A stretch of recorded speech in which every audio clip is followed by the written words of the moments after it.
লীগ নেতাদের লুঙ্গি তলায় ঠাঁই পেয়েছি অতীতে, এখন আমি মুজিব নিধন করছি দ্রুত গতিতে। প্রিয় দর্শক মন্ডলী, লুৎফর রহমান রিটন ভাইয়ের দুর্দান্ত এই লেখাটি একবার শুনুন এবং ভালো লাগলে অবশ্যই চ্যানেলটিকে সাবস্ক্রাইব করবেন।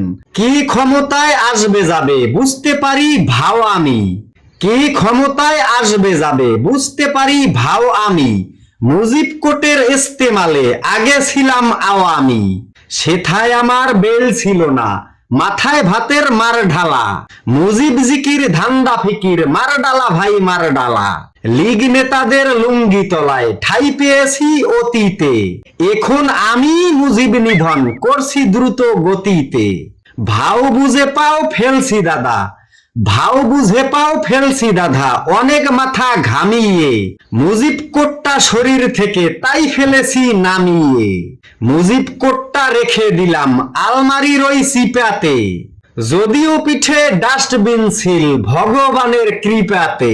প্রিয় দর্শক মন্ডলী, লেখাটি লিখেছেন প্রিয় কবি লুৎফর রহমান রিটন ভাই। তার জন্য সবাই দোয়া করবেন এবং লেখাটি যদি আপনার একটু ভালো লেগে থাকে তাহলে অবশ্যই আমাদের চ্যানেলটিকে সাবস্ক্রাইব করতে ভুলবেন না। ধন্যবাদ সবাইকে।